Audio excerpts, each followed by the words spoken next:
জনদুর্ভোগের কথা না ভেবে রাজধানী জুড়ে উন্নয়ন কাজ করার অভিযোগ। খোঁড়াখুড়ি, জলজট আর যানজটে ক্ষুব্ধ নগরবাসী। প্রতি বছর জুন মাস আসলে পরে তাদের কাজ শুরু হয়, তাদের ফান্ড প্লেস হয়। গর্তের ভিতরেই পড়বো না, ক্লিয়ার কোনো জায়গা আছে? পানি তো ডুবা, এটা তো বোঝা যায় না। সততার কারণেই পদ্মা সেতুর ষড়যন্ত্র মোকাবেলা করা গেছে। স্বেচ্ছাসেবক লীগের প্রতিষ্ঠা বার্ষিকীতে প্রধানমন্ত্রী আত্মত্যাগের মনোভাবে রাজনীতি করার আহ্বান।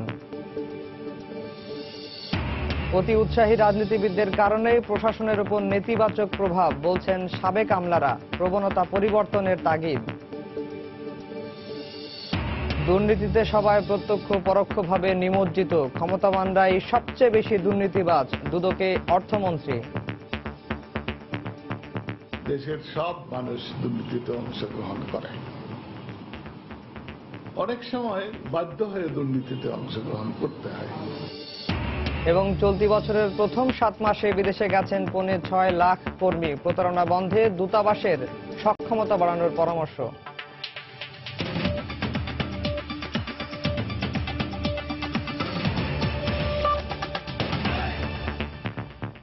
সময় সংবাদে সঙ্গে আছে আমি আফজাল হোসেন। জনদুর্ভোগের কথা না ভেবে উন্নয়ন কাজ করায় ভোগান্তি পোহান রাজধানীবাসী, এমন মন্তব্য ভুক্তভোগীদের। বছর জুড়ে অবিরাম রাস্তা খোঁড়াখুড়ির কারণে নানা সমস্যা তৈরি হলেও সমাধানের জন্য কোনো কার্যকর পদক্ষেপ চোখে পড়ে না বলেও দাবি করেন তারা। নগরবিদরা বলছেন, জবাবদিহিতা নিশ্চিত না হওয়ায় দায়বদ্ধতা নেই কোনো সংস্থারই। তবে নগর কর্তৃপক্ষের দাবি, বর্ষা মৌসুমে রাস্তা কাটার প্রবণতা কমাতে নতুন প্রকল্পের অনুমোদন দেয়া বন্ধ রয়েছে। ফারুক মোল্লার ছবিতে রিপোর্ট করেছেন মিজানুর রহমান কবির। রাজধানীর মিরপুরের এই রাস্তায় বিভিন্ন উন্নয়ন কাজ চলছে বছরখানেক ধরে। বর্ষার আগে কাজ শেষ না হওয়ায় খুঁড়ে রাখা এই সড়কে ঝুঁকি নিয়ে চলতে হয় জনগণকে। পানি নিষ্কাশনের জন্য ড্রেন নির্মাণের কথা থাকলেও অসমাপ্ত প্রকল্পই এখন জলজট তৈরি করে দুর্ভোগ তৈরি করছে। কোন দিকে যাব? গর্তের ভিতরেই পড়বো না, ক্লিয়ার কোনো জায়গা আছে? পানি তো ডুবা, এটা তো বোঝা যায় না। টাইমলি যেতে পারি না, 1-1.5 ঘন্টা প্রত্যেক দিন লেট হয়। স্কুলে যায়, স্কুলের গেট বন্ধ হয়ে যায় এই রাস্তার কারণে। সিএনজি উল্টে যাচ্ছে, রিক্সা উল্টে যাচ্ছে, আমরা তো এরকম মাঝে মাঝে এই ধরনের শিকার হচ্ছে। নগরবাসী জানান, বিভিন্ন সেবা সংস্থা প্রায় সারা বছরই উন্নয়ন কাজের জন্য রাস্তা কাটে। একই সড়ক মাসখানেকের ব্যবধানে বেশ কয়েকবার কাটারও নজির রয়েছে অনেক জায়গায়। তাদের অভিযোগ, কোনো প্রকল্পের কাজই নির্দিষ্ট সময়ে শেষ হয় না। কুয়াশা, ইলেকট্রিক, এই টিএনটি, এই যে সিটি কর্পোরেশন, এটা একের পর এক চলতেই আছে। প্রতি বছর জুন মাস আসলে পরে তাদের কাজ শুরু হয়, তাদের ফান্ড প্লেস হয়। বর্ষার সিজন এই কাজটা তো দরকার নাই, প্রয়োজন নাই। এরপরে বর্ষার সিজন এই কাজটা বাংলাদেশে চলে। নগরবিদদের মন্তব্য, উন্নয়ন কাজের সমন্বয় ও তদারকির অভাব রয়েছে। জনদুর্ভোগ কমাতে সিটি কর্পোরেশনকে আরো কঠোরভাবে দায়িত্ব পালনের পরামর্শ তাদের। জনদুর্ভোগকে 1 নম্বর প্রাধান্য হিসেবে নিয়ে প্রকল্পগুলো তৈরি করা, প্রকল্পগুলো চলাকালীন সময়ে বিকল্প ব্যবস্থার তৈরি করা এবং প্রকল্পের সময় অনুযায়ী প্রকল্প শেষ করাটাই বাধ্যবাধকতার মধ্যে আনা। সিটি কর্পোরেশন কর্তৃপক্ষ জানান, প্রত্যেকটি সংস্থার আলাদা কর্মপন্থার কারণে সমন্বয়ের উদ্যোগ ততটা কাজে আসে না। তাই গুরুত্ব বিবেচনা করে রাস্তা কাটার অনুমতি দেন তারা। আমাদের কাছে অনেক আবেদন পেন্ডিং হয়ে আছে। আমরা অপেক্ষা করছি যে যেটি আলোচনা করছি, যেটি বর্ষাকালে না হলেও চলবে, একটু পরে করা যাবে, সেগুলোকে বর্ষার পরে করার জন্য। শুষ্ক মৌসুমে এটা একটা সমন্বয় করে কাজটি করতে চাচ্ছে, যাতে করে উন্নয়নটাও হলো, আবার পাশাপাশি জনগণের কোনো ভোগান্তির কারণও হলো না। ঢাকা উত্তরে প্রায় 500 কোটি টাকার উন্নয়ন প্রকল্প চলছে, যা বেশিরভাগই সড়ক কেন্দ্রিক। এগুলো বেশ সময় সাপেক্ষ, তবে রাস্তা কাটা ও তা মেরামত করা নির্দিষ্ট সময়সীমার মধ্যে থাকবে বলে আশ্বাস কর্তৃপক্ষের। মিজানুর রহমান কবির, সময় সংবাদ, ঢাকা। সততা ছিল বলেই পদ্মা সেতু নিয়ে দুর্নীতির অভিযোগ ওঠার পরও সকল ষড়যন্ত্র মোকাবেলা করা সম্ভব হয়েছে বলে মন্তব্য করেছেন প্রধানমন্ত্রী শেখ হাসিনা। স্বেচ্ছাসেবক লীগের প্রতিষ্ঠা বার্ষিকী উপলক্ষে গণভবনে এক অনুষ্ঠানে বক্তব্য দেন প্রধানমন্ত্রী। আত্মত্যাগের মনোভাব নিয়ে জনগণের ভাগ্য উন্নয়নে নেতাকর্মীদের কাজ করারও আহ্বান জানান প্রধানমন্ত্রী। 2014 নির্বাচন ঠেকাতে বিএনপি জামাত যথেষ্ট চেষ্টা করেছিল, কিন্তু সফল হতে পারেনি। কারণ বাংলাদেশের জনগণ ছিল গণতন্ত্রের পক্ষে, নির্বাচনের পক্ষে। তাই তাদের জ্বালা পোড়া, তাজা মানুষকে পুড়িয়ে মারা, হত্যা করা, জাতীয় সম্পদ ধ্বংস করা, কোনো কিছুই নির্বাচন ঠেকাতে পারেনি। সেই নির্বাচনে আমরা জয়ী হয়ে পুনরায় সরকারে আসি। আর এই সরকারের ধারাবাহিকতা আছে বলে আজকে মানুষ উন্নয়নের ছোঁয়া পাচ্ছে। আজকের বাংলাদেশকে বিশ্বে কখনোই আর ওই করুণার চোখে দেখে না, সম্মানের চোখে দেখে। যারা এই আত্মত্যাগের মনোভাব নিয়ে রাজনীতি করতে পারবে এবং দেশের মানুষের সেবা করতে পারবে, রাজনীতিতে এবং নেতৃত্বে তারাই কিন্তু মানুষের মনে চিরদিন একটা সম্মানজনক স্থান করে নিতে পারে। বিশ্বের যে কোনো ক্ষেত্রে চ্যালেঞ্জ দিতে পারি একটাই কারণে, সেই সততার জোর ছিল বলেই ওই পদ্মা সেতু নিয়ে যখন আমাদের উপর দুর্নাম দিতে চেয়েছিল ওয়ার্ল্ড ব্যাংক, আমরা সেটাকে প্রতিবাদ করতে পেরেছিলাম ওই একটা কারণ, যে সততার শক্তি ছিল। কয়েকজন অতি উৎসাহী কর্মকর্তার কারণে পুরো প্রশাসনের উপর নেতিবাচক প্রভাব পড়ছে বলে মনে করেন সাবেক আমলারা। তবে বরিশালের ঘটনার দৃষ্টান্ত হয়ে থাকবে বলে মনে করেন তারা। কোনো ব্যক্তি বা দল নয়, বরং সরকারের জন্য নিষ্ঠার সঙ্গে কাজ করা আহ্বান তাদের। পাশাপাশি রাজনৈতিক নেতাদের আমলা নির্ভরতা কমানোর তাগিদ সাবেক কর্মকর্তাদের। রাশেদ লিমনের রিপোর্ট।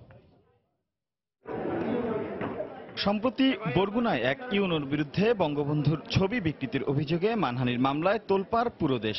সরকারের সর্বোচ্চ পর্যায়ে নজরে আসলে বিষয়টি নিয়ে নড়ে চড়ে বসে প্রশাসন। প্রশ্ন উঠে বরিশাল ও বরগুনার জেলা প্রশাসকের ভূমিকা নিয়ে, যদিও এরই মধ্যে দুজন ডিসিকেই প্রত্যাহার করেছে জনপ্রশাসন মন্ত্রণালয়। সংগঠন গড়ে তুলতেই হবে। সাবেক মন্ত্রিপরিষদ সচিবরা মনে করেন কয়েকজন আমলার এমন কর্মকাণ্ডে প্রশাসনের ভাবমূর্তি ক্ষতিগ্রস্ত হচ্ছে।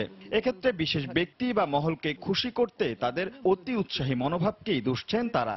আমরা সবসময় বলি ব্ল্যাক শিপ বেরোয়, এরা ওই ব্ল্যাক শিপ ওইভাবে নিতে হবে। সবকিছু মিলে আমার কাছে প্রতীয়মান হয় চামচাগিরি, মানে অতি উৎসাহী একদিকে, অন্যদিকে নিজেদের আসল চেহারাটা প্রকাশ পেল, তাদের হিংস্র মনোভাব, আর আরেকদিকে মূর্খতা। কিছু সংখ্যক কর্মকর্তার মধ্যে এই প্রবণতা দেখা দিচ্ছে। যখন যারা থাকে সরকারের একটা অংশের মধ্যেও এই প্রবণতা থাকে যে কর্মকর্তারা তাদের দলমুখী বা তাদের ব্যক্তিগত স্বার্থ সিদ্ধির জন্য তারা ব্যবহার করতে চান।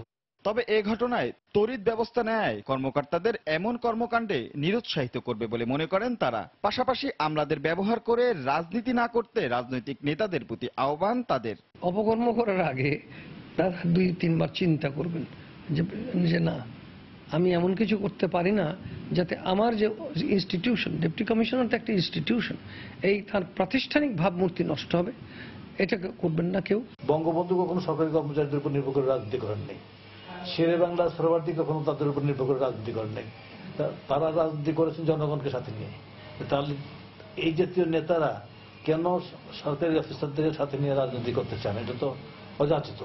সবকিছু ছাপিয়ে সরকার এমন অবস্থানে থাকলে এ ধরনের অনাকাঙ্ক্ষিত পরিস্থিতির আর পুনরাবৃত্তি হবে না বলেও মনে করেন তারা। অনুপাত দেওয়া হয়েছে। রাশেদ লিমন, সময় সংবাদ, ঢাকা। রাজধানীর বিভিন্ন স্থানে অভিযান চালিয়ে 4 নাইজেরিয়ান নাগরিক সহ মানব পাচারকারী চক্রের 9 সদস্যকে আটক করেছে গোয়েন্দা পুলিশ। এ বিষয়ে ডিএমপির মিডিয়া সেন্টারে ব্রিফ করছে ডিবি পুলিশ। আমরা সরাসরি চলে যাচ্ছি সেখানে।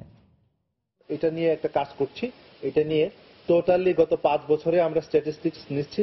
স্ট্যাটিস্টিক্স অনুযায়ী আমরা দেখব যে তারা কত সংখ্যক মামলার আসামি হয়েছে, কতবার অ্যারেস্ট হয়েছে এবং কোন কোন মামলায় চার্জশিটেড হয়েছে। টোটাল একটা স্টেটমেন্ট তৈরি করে এটার উপরে আমরা চাই যে এমন একটা ব্যবস্থা থাকুক যে তারা এই ধরনের যাদের অবৈধভাবে এখানে আছে, যাদের বৈধ পাসপোর্ট নাই, তার ভ্যালিডিটি নাই, তার ভিসার মেয়াদ নাই, এই লোকগুলাকে কি প্রক্রিয়ায়, এখানে অনেকগুলো মন্ত্রণালয় জড়িত। এখানে স্বরাষ্ট্র মন্ত্রণালয়ে আমরা কাজ করি, ফরেন মিনিস্ট্রি আছে, প্রবাসী মন্ত্রণালয় আছে, ইমিগ্রেশন ডিপার্টমেন্ট আছে। এই সবগুলোর একটা সমন্বয় দরকার যে কোন প্রক্রিয়ায় এই ধরনের একটা যখন লোক অপরাধমূলক কার্যক্রম করে সে যখন আবার তাকে ডেপোর্ট করা হবে, এই দায়িত্বটা কে নেবে, এই বিষয়ে আমরা কথা বলছি যে এই প্রক্রিয়াটা যেন একটা স্বচ্ছ প্রক্রিয়াতে থাকে এবং একটা দ্রুত প্রক্রিয়া থাকে। মানব পাচারকারী 9 সদস্য গ্রেফতার নিয়ে ডিবি পুলিশ ব্রিফ করছিল। আমরা এখন সরাসরি ছিলাম সেখানে। রাজধানীর ওসমানী স্মৃতি মিলনায়তনে আইডিইবি ও সিপিএসসির যৌথ উদ্যোগে আয়োজিত skill for the future world of work শীর্ষক আন্তর্জাতিক কনফারেন্সের উদ্বোধনী অনুষ্ঠানে বক্তব্য রাখছেন প্রধানমন্ত্রী শেখ হাসিনা। সরাসরি চলে যাচ্ছি সেখানে।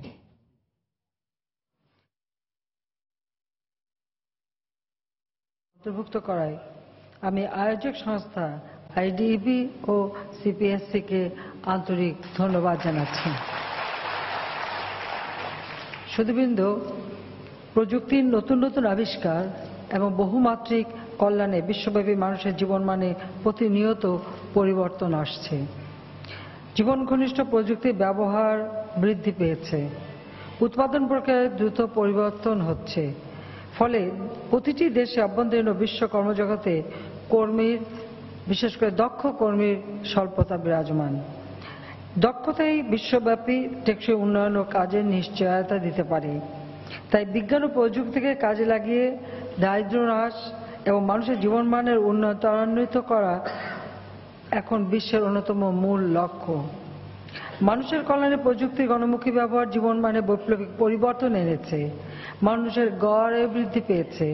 অন্যদিকে আবার উন্নত দেশসমূহে ক্রমেই কর্মক্ষম জনসংখ্যা হ্রাস পাচ্ছে, বাড়ছে নির্ভরশীল মানুষের সংখ্যা। কোন কোন দেশ বয়স্ক মানুষের দেশ হিসেবেই ইতিমধ্যে চিহ্নিত হয়ে গেছে। ওই সকল দেশ জনমিতিক সুবিধাজনক অবস্থানের দেশসমূহের কর্মক্ষম জনশক্তির উপর ক্রমেই নির্ভরশীল হয়ে পড়ছে। বাংলাদেশের 49% মানুষের বয়স 24 বছর বা তার নিচে। আমাদের ডেমোগ্রাফিক ডিভিডেন্ডের সদ্ব্যবহার করতে হবে। বর্তমানে বৈশ্বিক জনমিতিক সর্বোচ্চ সুবিধাজনক অবস্থানে রয়েছে আমাদের বাংলাদেশ। আমাদের সরকার এই সুবর্ণ সুযোগকে কাজে লাগাতে তৎপর। ইতিমধ্যে মানব সম্পদ তৈরির বিষয়টিকে বিশেষ গুরুত্ব দিয়ে বিভিন্ন প্রকল্প হাতে নেওয়া হয়েছে। দক্ষ জ্ঞানভিত্তিক সমাজ গঠনই সরকারের মূল লক্ষ্য।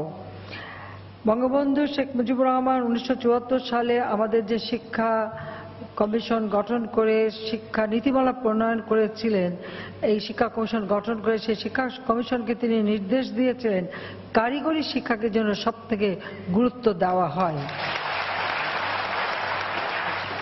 এবং আমাদের সেই শিক্ষা কমিশন রিপোর্ট যেটা জাতির পিতার হাতে দেওয়া হয়েছিল, সেখানে এই কারিগরি শিক্ষাকে ডক্টর কুদরতি খোদা শিক্ষা কমিশন কারিগরি শিক্ষাকেই সবথেকে গুরুত্ব দিয়ে শিক্ষা নীতিমালা প্রণয়ন করে। তারই আলোকে আমরা বাংলাদেশের জন্য একটি আধুনিক যুগোপযোগী শিক্ষা নীতিমালা গ্রহণ করেছি, সেখানেও আমরা কারিগরি শিক্ষাকে সবথেকে গুরুত্ব দিয়েছি। আমি 96 সালে যখন প্রথম সরকার গঠন করি, তখন আমি দেখলাম যে আমাদের দেশের ছেলে মেয়েদের মধ্যে বিজ্ঞান প্রযুক্তি শিক্ষার প্রতি আগ্রহ নাই এবং ছাত্রছাত্রী সংখ্যা কম, আর কারিগরি শিক্ষার ক্ষেত্রে আরো খারাপ অবস্থা। তখন মাত্র কারিগরি বৃত্তিমূলক শিক্ষায় শিক্ষার্থীর হার ছিল মাত্র 1.8%। সরকারের নানাবিধ পরিকল্পনায় আমরা যে সমস্ত উদ্যোগ নিয়েছি, তার ফলে এখন তা 14 ভাগে উন্নীত হয়েছে। তবে কারিগরি ও বৃত্তিমূলক শিক্ষায় 220 সালের মধ্যে আমরা শিক্ষার্থীর শতকরা 20 ভাগ, 230 সালের মধ্যে 30 ভাগ, 240 সালের মধ্যে 50 ভাগে উন্নীত করব, সেটাই আমাদের লক্ষ্য।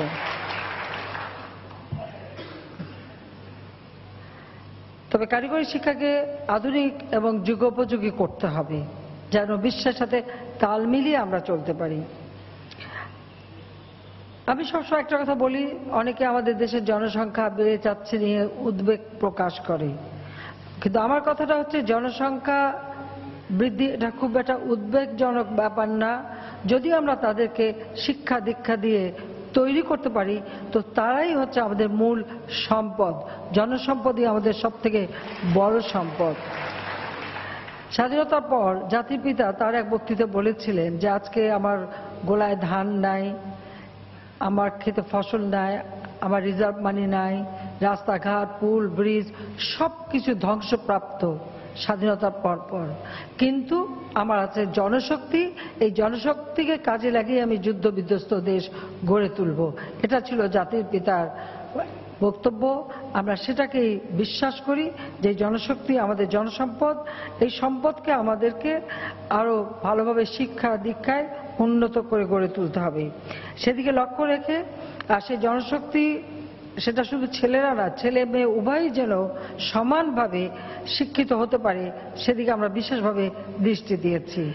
সরকারি উদ্যোগে 3টি মহিলা পলিটেকনিক ইনস্টিটিউট সহ 49টি সরকারি পলিটেকনিক ইনস্টিটিউট এবং বেসরকারি পর্যায়ে সরকার অনুমোদিত 467টি পলিটেকনিক ইনস্টিটিউট 4 বছর মেয়াদী ডিপ্লোমা ইঞ্জিনিয়ারিং কোর্স পরিচালনা করে যাচ্ছে।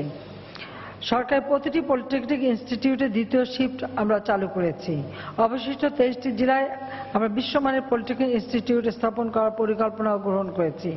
বিভাগ ও শহরে আরো 4টি মহিলা পলিটেকনিক ইনস্টিটিউট প্রতিষ্ঠা করা হবে, অর্থাৎ আমাদের প্রত্যেক বিভাগে একটা করে মহিলা পলিটেকনিক ইনস্টিটিউট থাকবে। এছাড়া প্রতিটি বিভাগীয় শহরে একটি করে মহিলা কারিগরি স্কুল ও কলেজ স্থাপন করা হবে। 64টি টেকনিক্যাল স্কুল অ্যান্ড কলেজে দক্ষ মানব সম্পদ সৃষ্টির কার্যক্রম চালু আছে। প্রতিটি উপজেলায় একটি করে স্কুল ও কলেজ আমরা স্থাপন করব, টেকনিক্যাল স্কুল কলেজ। তবে সময় বাঁচাবার জন্য আমরা সিদ্ধান্ত নিয়েছি, আমরা এখন যেমন প্রত্যেকটা উপজেলায় একটা করে স্কুল এবং কলেজ সরকারি করছি, সেখানে আমরা এই টেকনিক্যাল স্কুল, ওখানে যে স্কুলগুলি আছে তার মধ্য থেকেই আমরা বেছে নেব সেই স্কুল, একটা করে স্কুল একটা করে কলেজ আমরা টেকনিক্যাল স্কুল কলেজে রূপান্তর করে দেব। আর সেখানে আমাদের শিক্ষকের প্রয়োজন হবে, আর এই শিক্ষকও আমরা নিতে পারি আপনাদের কাছ থেকে, ডিপ্লোমা ইঞ্জিনিয়ারদের কাজে লাগাতে পারি। ইতিমধ্যে 100টি উপজেলায় কাজ শুরু হয়েছে। বিভিন্ন ট্রেডে দক্ষ মানব সম্পদ গড়ে তোলার লক্ষ্যে দেশে 70টি সরকারি টেকনিক্যাল ট্রেনিং সেন্টার টিটিসি চালু আছে। এছাড়া প্রত্যেক উপজেলায় একটি করে সরকারি টিটিসি স্থাপনের নীতিগত সিদ্ধান্ত আমরা গ্রহণ করেছি। বিশ্ব কর্মব্যবস্থায় শতকরা 93-94% কর্মী নিম্ন পর্যায় থেকে মধ্যম স্তরের। তাই পরিবর্তিত বিশ্ব ব্যবস্থার উন্নয়ন, উৎপাদন ও সমৃদ্ধির জন্য এই স্তরের জনশক্তি তৈরিতে মনোনিবেশ করতে হবে। তা করতে রাজধানীর ওসমানী স্মৃতি মিলনায়তনে আইডিইবি ও সিপিএসসির যৌথ উদ্যোগে আয়োজিত skill for the future world of work শীর্ষক আন্তর্জাতিক কনফারেন্সে বক্তব্য রাখছিলেন প্রধানমন্ত্রী শেখ হাসিনা। আমরা এতক্ষণ সরাসরি ছিলাম সেখানে। দুর্নীতিতে সবাই প্রত্যক্ষ ও পরোক্ষভাবে নিমজ্জিত বলে মন্তব্য করেছেন অর্থমন্ত্রী আবুল মাল আব্দুল মুহিত। সকালে সেগুনবাগিচায় দুর্নীতি দমন কমিশন দুদকের সঙ্গে বৈঠকে তিনি আরো বলেন, ক্ষমতামানরাই সবচেয়ে বেশি দুর্নীতি করে। আগামী 8 থেকে 10 বছরের মধ্যে দেশে দুর্নীতি থাকবে না বলেও আশা প্রকাশ করেন অর্থমন্ত্রী। দুর্নীতিতে আমরা সবাই নিমজ্জিত, কিন্তু কারণ আমরা সবাই যদি এর মধ্যে না থাকতাম তাহলে দুর্নীতি চলতে পারত না। দুর্নীতি করেন কিছু ব্যক্তি যাদের হাতে ক্ষমতা আছে, যারা সেবা দান করেন তো কিছু নিয়ন্ত্রণ করেন, এই ক্ষমতাটা তাদের আছে এবং এই ক্ষমতার প্রয়োগ করার সময় তারা দুর্নীতি অবলম্বন করেন। যে দুর্নীতি দমনের শ্রেষ্ঠ উপায় হল প্রযুক্তির সদ্ব্যবহার। একটু টেনিয়াস দুর্নীতি আস্তে আস্তে চলে যাবে। সময় সংবাদে আরো থাকছে, বরিশাল বিশ্ববিদ্যালয়ে ভিসি অপসারণের দাবিতে আন্দোলনে শিক্ষার্থীরা, প্রধান ফটক বন্ধ করে বিক্ষোভ। তিতুমির কলেজের শিক্ষার্থী সিদ্দিকুরকে উন্নত চিকিৎসার জন্য ভারতে নেওয়া হচ্ছে। ভারতের চেন্নাইয়ের উদ্দেশ্যে দুপুর 1টায় শ্রীলঙ্কা এয়ারলাইন্সের একটি ফ্লাইটে ঢাকা ছেড়ে যাবেন তিনি। সকাল 10:20 চক্ষু বিজ্ঞান ইনস্টিটিউট থেকে সিদ্দিকুরকে নিয়ে যাওয়া হয়। সরকারের প্রতিনিধি হিসেবে চক্ষু বিজ্ঞান ইনস্টিটিউটের চিকিৎসক জাহিদুল হাসান তার সঙ্গে ভারতে যাবেন। কাল সকালে চেন্নাইয়ের একটি চক্ষু চিকিৎসকের অ্যাপয়েন্টমেন্ট নেওয়া হয়েছে বলে জানান তিনি। এ সময় সিদ্দিকুরের ভাই ও মা দেশবাসীর কাছে দোয়া চান। 20 জুলাই রাজধানীর শাহবাগে ঢাকা বিশ্ববিদ্যালয়ের অধিভুক্ত 7টি কলেজের শিক্ষার্থীদের আন্দোলনে পুলিশের ছোড়া টিয়ার শেলে সিদ্দিকুরের 2টি চোখই ক্ষতিগ্রস্ত হয়।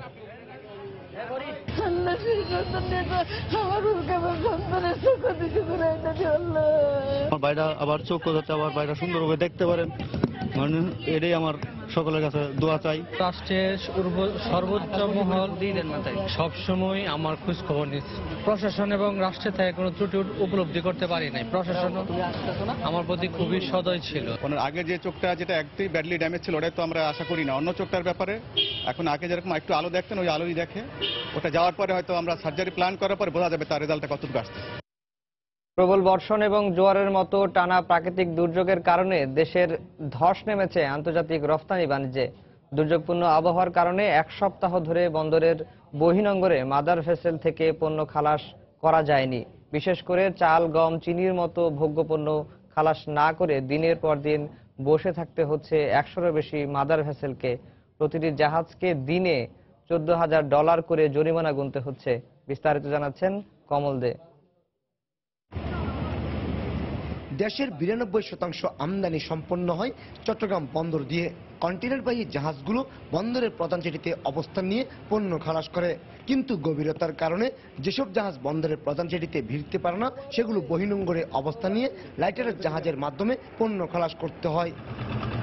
তবে বৃষ্টি হলে পণ্য ভিজে যাওয়ার পাশাপাশি দুর্ঘটনার আশঙ্কায় বহির্নোঙরে পণ্য খালাস বন্ধ রাখতে হয়। এই অবস্থায় নিম্নচাপ ও মৌসুমী বায়ুর প্রভাবে গত এক সপ্তাহ টানা বৃষ্টি, সে সঙ্গে সাগর উত্তাল থাকায় বহির্নোঙরের কার্যক্রম পুরোপুরি বন্ধ হয়ে যায়। সক্রিয় মৌসুমী বায়ুর প্রভাবে এবং বায়ুচাপের তারতম্যের আধিক্যের কারণে মূলত সাগরটা উত্তাল ছিল। নৌপথে আউটার অ্যাঙ্কারেজে কোনো জাহাজ লোডও হয় নাই। বাংলাদেশের প্রত্যন্ত অঞ্চলে কোনো বৃষ্টির কারণে কোনো জাহাজ আনলোড হয়নি। সাগরে প্রবল ঢেউ থাকায় কন্টেনার উঠানামায়ও মারাত্মক বিঘ্ন ঘটে, ফলে আমদানিকারকরা ক্ষতির মুখে পড়েছেন। ইম্পোর্ট এক্সপোর্ট দুদিকে আমরা ক্ষতিগ্রস্ত হয়েছি।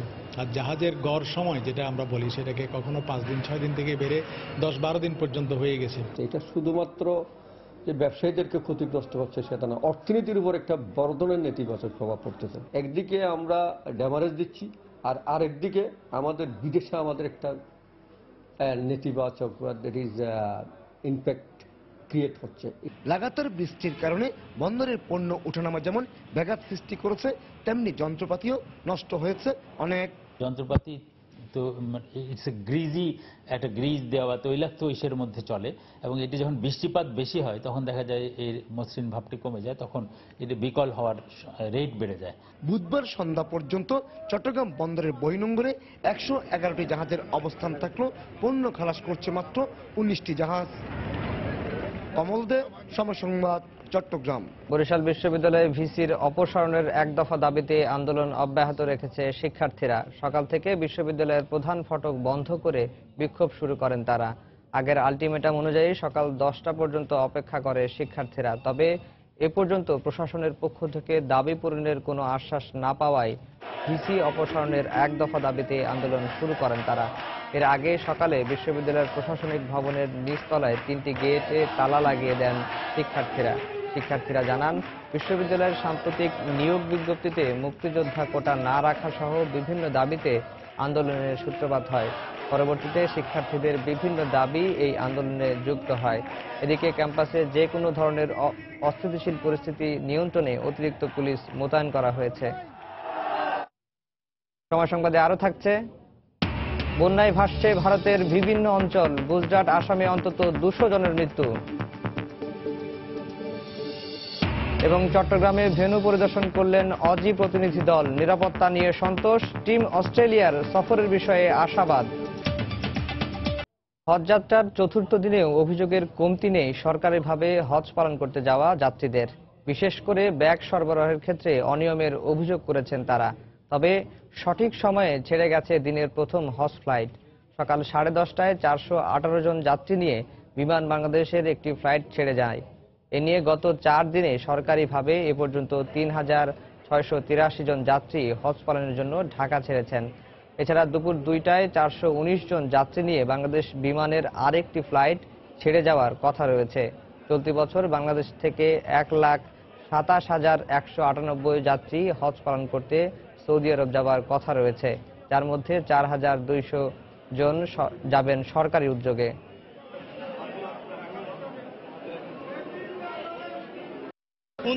তারা ব্যাক পাচ্ছে, 27 তারা ব্যাক পাচ্ছে না, এই কারণে এই ভোগান্তিটা হচ্ছে। সমস্ত ডেটওয়ারি দিলে এই সমস্যাটা হতো না। এটা যদি সরকারিভাবে আরো কোনো সুবিধা দিত বা মল্লেমের মাধ্যমে একবারে স্লিপগুলো নিয়ে দিত, তাহলে এতগুলো লোকের আর কষ্ট হতো না। ওনারা যদি 4 জন কন্ডাক্টরকে এটা টেন্ডার দিত তাহলে আরো সহজতর এই আসে যেত। 6 মাস আগে টাকা জমা দিয়ে যদি এখন পর্যন্ত ব্যাগ এই কষ্ট পোহাইতে হয়, তাহলে তো আমরা সরকারিভাবে এই টাকা দিয়ে তাহলে আমাদের কোনো স্বার্থ হলো না। বাংলাদেশ দূতাবাসের সহায়তায় দেশে ফেরার সুযোগ পেলেন প্রবাসী বাংলাদেশি আব্দুল মোতালেব। গেল রমজান মাসে হঠাৎ শারীরিকভাবে চলাফেরায় অক্ষম হয়ে যাওয়ার পর চিকিৎসকরা জানান তিনি প্যারালাইসিসে আক্রান্ত। কর্মক্ষম এই মানুষটি হঠাৎ অসুস্থ হয়ে পড়ায় আপন ছোট ভাইও দূরে সরে যায়। পরে বাংলাদেশ দূতাবাসের কর্মকর্তাদের তত্ত্বাবধানে আইনি প্রক্রিয়া শেষে রাষ্ট্রদূতের সহযোগিতায় বাংলাদেশ বিমানে করে ঢাকার উদ্দেশ্যে রওনা দেন। দূতাবাসের কর্মকর্তারা জানান, দেশে ফেরার পর তিনি চিকিৎসার জন্য প্রবাসী কল্যাণ মন্ত্রণালয়ে অর্থ সহযোগিতার আবেদন করতে পারবেন। এক্ষেত্রে বাংলাদেশ দূতাবাস সুপারিশ করবে বলেও জানানো হয়। মালয়েশিয়ায় গেল 1 জুলাই থেকে শুরু হওয়া অবৈধ অভিবাসী বিরোধী অভিযানে এ পর্যন্ত 5065 জন শ্রমিক ও 108 নিয়োগ কর্মকর্তাকে আটক করেছে দেশটির ইমিগ্রেশন পুলিশ। এর মধ্যে বাংলাদেশি রয়েছেন অন্তত 1520 জন। বুধবার দেশটির অভিবাসন কর্তৃপক্ষের মহাপরিচালক এক বিবৃতিতে জানান, সারা দেশে অভিযান চালিয়ে তাদের আটক করা হয়। আটককৃতদের বিরুদ্ধে মালয়েশিয়ার অভিবাসন আইন অনুযায়ী ব্যবস্থা নেওয়া হবে বলে জানানো হয়। ই কার্ড নিবন্ধনের সময়সীমা পার হওয়ার পর থেকেই অবৈধ বিদেশি শ্রমিকদের গ্রেফতারে অভিযান শুরু করে দেশটির পুলিশ। চলমান এই অভিযানের কারণে চরম আতঙ্কে রয়েছেন বৈধ কাগজপত্রহীন বিদেশি শ্রমিকরাও। দৃষ্টিনন্দন ঝালকাঠির ভাসমান পেয়ারা হাট এখন দেশি বিদেশি পর্যটকদের মিলন মেলায় পরিণত হয়েছে।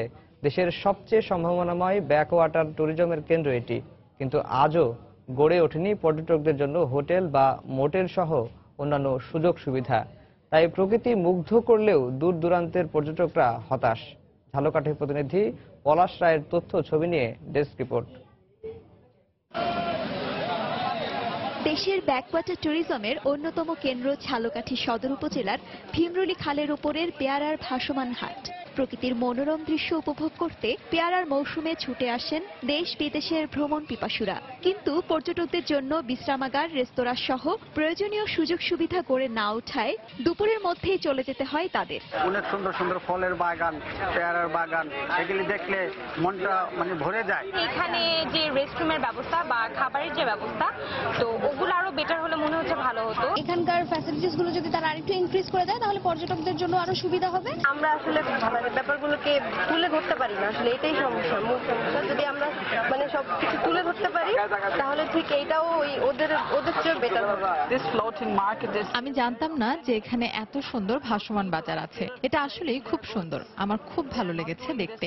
বাজারটি শুধুমাত্র পর্যটকদের আকৃষ্টের জন্য নয়, মূলত পেয়ারার কেনাবেচাই এর মূল উদ্দেশ্য। দক্ষিণের জেলার কৃত্তিনাশা ইউনিয়নের 20টি গ্রামে 500 হেক্টর জমিতে পেয়ারার চাষ হয়। শত বছর ধরে এখানকার হাজার হাজার মানুষ কান্দি বা সজ্জন পদ্ধতিতে পেয়ারা চাষ করছেন। মূলত শ্রাবণ ও ভাদ্র মাসে গ্রামগুলোর পেয়ারা বিক্রি হয় ভীমরুলি খালের উপর নৌকায় নৌকায় ভাসমান হাটে। দেশের বিভিন্ন জেলায় পেয়ারা সরবরাহের উপরেই নির্ভরশীল এলাকার মানুষের জীবন জীবিকা। পেয়ারা আমরাই পারিয়া ভীমরুলিতে মার্কেট আছে, ওই মার্কেটে বিক্রি হয়। এই বিক্রি করিয়াই আমাদের জীবনযাপন চলে। আমার 8 বিঘা জায়গায় পেয়ারা আছে, আমি এখানে বেচা কিনা করি। পেয়ারার দরটা বর্তমানে একটু কম। এবছর পেয়ারা আমি 60,000 টাকা বিক্রি করেছি, কিন্তু বেশি বিক্রি করার কথা ছিল, কিন্তু ওয়েদারের কারণে আমাদের ফল কিছু নষ্ট হয়ে গেছে। জেলার কৃষি কর্মকর্তাও পর্যটকদের জন্য সুযোগ সুবিধা গড়ে তোলার আহ্বান জানালেন। বিভিন্ন এলাকা থেকে যে পর্যটকরা আসেন তারা প্রতিদিন ভিড় জমান, কিন্তু এইখানে তাদের থাকার বা খাওয়ার তেমন কোনো ব্যবস্থা গড়ে ওঠেনি, যার জন্য তারা অবস্থান করতে পারেন না। খাল, বিল আর নদী বেষ্টিত পিরোজপুর এবং ঝালকাঠি জেলায় 12 মাস ভাসমান হাট বসলেও ভীমরুলির হাটটি সবচেয়ে বড়। সময় সংবাদ, ঝালকাঠি। দেশের বাইরের খবর। বিশ্বের সবচেয়ে বেশি মানুষের মৃত্যুর জন্য দায়ী সিগারেট ও তামাকজাত পণ্য। বিশ্ব স্বাস্থ্য সংস্থা WHO-র হিসাব অনুযায়ী ধূমপান ও তামাকের কারণে প্রতি বছর অন্তত 70 লাখ মানুষ মারা যাচ্ছেন। এছাড়াও এর কারণে স্বাস্থ্যসেবা খাত আর্থিক ক্ষতির সম্মুখীন হচ্ছে। এর পরিমাণ 1.4 ট্রিলিয়ন মার্কিন ডলার। তবে তামাক বিরোধী ব্যাপক প্রচারণা সত্ত্বেও যুক্তরাষ্ট্র প্রবাসী বাংলাদেশিদের মধ্যে তামাকের ব্যবহার উদ্বেগজনক হারে বেড়ে গেছে। যুক্তরাষ্ট্রের নিউ ইয়র্ক থেকে TM মামুনের ক্যামেরায় শিহাবুদ্দিন কিসলুর রিপোর্ট। ধূমপান ও তামাকজাত পণ্য সেবনের ফলে প্রতি বছর বিপুল সংখ্যক মানুষ নানা জটিল রোগে আক্রান্ত হচ্ছেন। ব্যাপক জনসচেতনতামূলক প্রচারণা সত্ত্বেও আশানুরূপ ফল পাওয়া যাচ্ছে না। সম্প্রতি যুক্তরাষ্ট্রে প্রবাসী বাংলাদেশিদের মধ্যে সিগারেট ও তামাক পণ্যের ব্যবহার বেড়েছে। যুক্তরাষ্ট্রে তামাক বিরোধী জনসচেতনতা সত্ত্বেও প্রবাসীদের উদাসীনতা উদ্বেগজনক। যখন আমরা বাইরে ধূমপান করে রুমের ভিতর ঢুকি, মুখ থেকে যখন গন্ধ বের হয়, কাপড় চোপড় থেকে যখন একটা গন্ধ বের হয়, তখন আমাদের বাচ্চারা সেটা খুবই খারাপভাবে নেয়। অনেকে ছাড়তে চায়, হ্যাঁ, ভালো পরামর্শ পায় না, তো যদি ডাক্তাররা এবং যারা স্বাস্থ্য বিশেষজ্ঞরা আছেন তারা যদি একটু বুঝিয়ে বলেন এটার ক্ষতিকর দিকটা, তাহলে খুবই ভালো হয়। সম্প্রতি বিশ্ব স্বাস্থ্য সংস্থা হু তাদের বার্ষিক প্রতিবেদনে প্রকাশ করেছে ধূমপান ও তামাকের কারণে প্রতি বছর অন্তত 70 লাখ মানুষ মারা যাচ্ছেন, যা বিশ্বে মৃত্যুর মহামারী সৃষ্টি করছে। প্রতিবেদনে তাদের নির্দেশনা কার্যকরের পাশাপাশি তামাক পণ্যের অবৈধ বাণিজ্য বন্ধের আহ্বান জানানো হয়। সংস্থার এই প্রতিবেদন পর্যালোচনা করে জাতিসংঘের উচ্চ পর্যায়ের রাজনৈতিক ফোরামে বিশ্বে তামাকের ব্যবহার নিয়ন্ত্রণকে টেকসই উন্নয়ন এজেন্ডা 2030 বাস্তবায়নের অন্যতম প্রধান বিষয় হিসেবে চিহ্নিত করেছেন সদস্য রাষ্ট্রগুলোর প্রতিনিধিরা। নিউ ইয়র্কের ব্লুমবার্গ ফিলান্থ্রপিসের পঞ্চবার্ষিকী পর্যালোচনা সম্মেলনে মূল প্রবন্ধ উপস্থাপনকারী অর্থনীতিবিদ ডক্টর আবুল বারাকাত বিশ্বে ক্ষুধা ও দারিদ্র্য সৃষ্টির জন্য তামাকজাত পণ্যকে দায়ী করেন। তামাক জাতীয় পণ্য ব্যবহারের ফলে স্বাস্থ্য খাত থেকেও তো বেশ খরচ হচ্ছে, সেই খরচটাও তো একসময় কমে যাবে যদি এই প্রবলেমটাই কমে যায়। আর জনস্বাস্থ্য যদি ঠিক না থাকে আপনি যতই যা কিছু করেন না কেন কোনো লাভ হবে না। বিশ্বের 30 থেকে 70 বছর বয়সী 1.5 কোটি মানুষের মৃত্যু ছাড়াও মোট মৃত্যুর শতকরা 70% জন্য দায়ী তামাকজাত পণ্য। এছাড়া নিম্ন ও মধ্যম আয়ের দেশগুলোর 80% অকাল মৃত্যু ও গর্ভকালীন জটিলতার জন্য দায়ী এই নীরব ঘাতক। শিহাবুদ্দিন কিসলু, সময় সংবাদ, নিউ ইয়র্ক, যুক্তরাষ্ট্র। ভারতের পশ্চিমাঞ্চলীয় গুজরাট রাজ্য এবং উত্তর পূর্বাঞ্চলে চলমান ভারী বৃষ্টি ও ভয়াবহ বন্যায় মৃতের সংখ্যা বেড়ে দাঁড়িয়েছে প্রায় 200 জনে। বন্যা পরিস্থিতির সবচেয়ে বেশি অবনতি হয়েছে গুজরাটে। রাজ্যটিতে এ পর্যন্ত বন্যায় প্রাণ হারিয়েছেন অন্তত 110 জন। পরিস্থিতি নিয়ন্ত্রণে নিরাপদ স্থানে সরিয়ে নেওয়া হয়েছে প্রায় 36,000 বন্যা কবলিত মানুষকে। এদিকে বন্যায় উত্তর পূর্বাঞ্চলীয় আসাম রাজ্যের মৃতের সংখ্যা বেড়ে দাঁড়িয়েছে 75 জনে। ভারতে সাম্প্রতিককালের ভয়াবহ এ বন্যায় সবচেয়ে বেশি ক্ষতিগ্রস্ত পশ্চিমাঞ্চলীয় গুজরাট রাজ্য। যতই দিন যাচ্ছে ততই যেন বন্যা পরিস্থিতির আরো অবনতি হচ্ছে। চারিদিকে শুধু পানি আর পানি। ঘরবাড়ি, গবাদি পশুর পাশাপাশি বন্যার পানিতে তলিয়ে গেছে রাজ্যের বেশিরভাগ অবকাঠামো ও স্থাপনা। পানিবন্দী হয়ে মানবেতর জীবনযাপন করছেন লাখ লাখ মানুষ। কর্তৃপক্ষ জানায় গত প্রায় 1 মাসে রাজ্যটিতে বন্যায় মৃতের সংখ্যা 100 ছাড়িয়েছে। এছাড়াও বৃষ্টিপাত অব্যাহত থাকায় এখনো স্থানীয় নদ নদীর পানি বিপদসীমার উপর দিয়ে প্রবাহিত হচ্ছে। এ অবস্থার মধ্যেই বুধবার রাজ্যের বনসকণ্ঠ জেলার বন্যা কবলিত একটি এলাকা থেকে একই পরিবারের অন্তত 17 জনের মৃতদেহ উদ্ধার করা হয়েছে। মৃতদেহগুলো পানির নিচে কাদামাটির ভেতর থেকে উদ্ধার করা হয় বলে জানা গেছে। অন্যান্য এলাকা থেকে উদ্ধার করা হয় আরো অন্তত 12টি মৃতদেহ। বন্যা কবলিতদের উদ্ধারে হেলিকপ্টারে করে আটকে পড়া বাসিন্দাদের কাছে পৌঁছানোর চেষ্টা করা হচ্ছে। গত কয়েকদিনে আমরা অন্তত 10,000 মানুষকে নিরাপদ স্থানে সরিয়ে নিতে সক্ষম হয়েছি। বন্যা কবলিতদের প্রয়োজনীয় সব ধরনের মানবিক সহায়তা দেওয়ার পাশাপাশি তাদের বিভিন্ন অভিযোগের পরিপ্রেক্ষিতে স্থানীয় প্রশাসন এবং রাজ্য সরকার দ্রুত ব্যবস্থা নিচ্ছে। বুধবার হেলিকপ্টার করে গুজরাটের বন্যা কবলিত এলাকাগুলো ঘুরে দেখেন প্রধানমন্ত্রী নরেন্দ্র মোদী। এ সময় প্রাকৃতিক এ দুর্যোগের সময় সবাইকে ধৈর্য ধারণের আহ্বান জানান তিনি। একই সঙ্গে বন্যা দুর্গতদের সাহায্যে প্রয়োজনীয় ত্রাণ সহায়তার পাশাপাশি রাজ্যের ত্রাণ তহবিলে অর্থ সহায়তার ঘোষণাও দেন প্রধানমন্ত্রী নরেন্দ্র মোদী। মুখ্যমন্ত্রী বিজয় রূপাণী জি ভারতের কেন্দ্রীয় সরকার খুব শিগগিরই রাজ্যের ত্রাণ তহবিলে 500 কোটি রুপি সহায়তা প্রদান করবে। পুরো রাজ্যে বন্যা পরিস্থিতি পর্যবেক্ষণে জরিপ চালানো হবে। জরিপের পরপরই এক্ষেত্রে সরকার সব ধরনের দাবি পূরণ করবে। এদিকে গুজরাটে পরিস্থিতির অবনতি হলেও ভারতের উত্তর পূর্বাঞ্চলীয় আসাম রাজ্যে চলমান বন্যা পরিস্থিতির কিছুটা উন্নতি হয়েছে বলে জানিয়েছে কর্তৃপক্ষ। যদিও রাজ্যটিতে এখনো পানিবন্দী রয়েছেন হাজার হাজার মানুষ। নিরাপদ স্থানে সরিয়ে নেওয়া হয়েছে কয়েক হাজার। বন্যার কারণে মশার উপদ্রব বেড়ে রাজ্যের কয়েকটি জেলায় দেখা দিয়েছে ডেঙ্গুর সংক্রমণ। আসাম ছাড়াও উত্তর পূর্বাঞ্চলীয় অরুণাচল, নাগাল্যান্ড ও মণিপুর রাজ্য এবং পূর্বাঞ্চলীয় ওড়িশা ও বিহারেও চলমান বন্যা পরিস্থিতি অপরিবর্তিত রয়েছে। অন্যয় কর্মকার, সময় সংবাদ। চট্টগ্রামে ভেন্যু পরিদর্শন করে সন্তুষ্টি প্রকাশ করেছেন বাংলাদেশ সফররত অস্ট্রেলিয়ান পর্যবেক্ষক দল। চট্টগ্রামে ভেন্যু পরিদর্শন করে টিম অস্ট্রেলিয়ার বাংলাদেশ সফরের বিষয়ে আশাবাদ ব্যক্ত করেন তারা। সকালের প্রতিনিধি দল চট্টগ্রামের জহুর আহমেদ চৌধুরী স্টেডিয়ামে অজি দলের থাকার জন্য হোটেল ও মাঠে যাবার যাতায়াত ব্যবস্থার বিভিন্ন দিক পরিদর্শন করেন। সার্বিক ব্যবস্থাপনায় কোনো ত্রুটি না থাকায় সাংবাদিকদের নিজেদের সন্তুষ্টির কথা জানান অজি নিরাপত্তা পর্যবেক্ষক দলের সদস্য গেবিন ডোবে। অস্ট্রেলিয়া টিমের বাংলাদেশ সফরের বিষয়ে আশাবাদী বলেও জানিয়েছেন সফররত অজি পর্যবেক্ষক দলের এই সদস্য। Been fantastic, both in Dakar and here in Chittagong. আমরা ঢাকার পরে চট্টগ্রামে এসেছি। ঢাকার সবকিছুই দারুণ ছিল, আর এই চট্টগ্রামেও আমরা সেটাই পেয়েছি। আমার মনে হয় অস্ট্রেলিয়া দলের বাংলাদেশ সফরের বিষয়ে সবকিছুই এখন ইতিবাচক। আমরা এই সফরের বিষয়ে পুরোপুরি আশাবাদী। Clearly a lot of work's gone into providing. নিরাপত্তা পরিকল্পনাটা তাদেরকে বিস্তারিতভাবে জানিয়েছি। তারা সেখানে তাদের সন্তোষ প্রকাশ করেছেন। স্টেডিয়ামের ভেতরে এবং বাইরে পুলিশ নিরাপত্তার লেয়ারটা কিভাবে ফিজিক্যালি তারা দেখেছে। এর পাশাপাশি আমরা ইভিকুয়েশন প্ল্যান যেটা আছে সেটা নিয়ে আলোচনা করেছি। এ পর্যায়ে শীর্ষ সংবাদ জানিয়ে দিচ্ছি আরেকবার।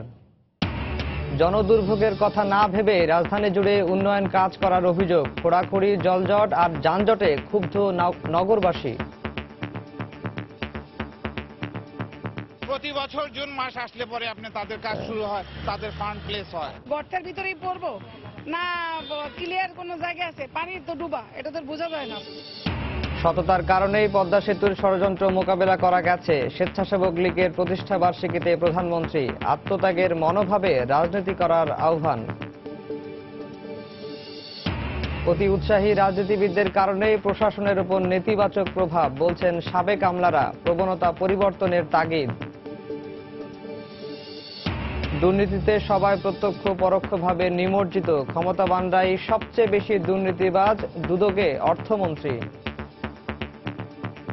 দেশের সব মানুষ দুর্নীতিতে অংশগ্রহণ করে, অনেক সময় বাধ্য হয়ে দুর্নীতিতে অংশগ্রহণ করতে হয়। এবং চলতি বছরের প্রথম 7 মাসে বিদেশে গেছেন 6.25 লাখ কর্মী। প্রতারণা বন্ধে দূতাবাসের সক্ষমতা বাড়ানোর পরামর্শ।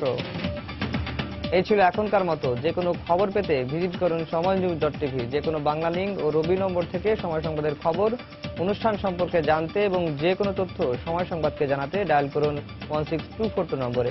এছাড়া এইমাত্র পাওয়া খবর মোবাইলে পেতে SMS করুন *BN লিখে পাঠিয়ে দিন 16242 নম্বরে। সঙ্গে থাকুন সময়ের।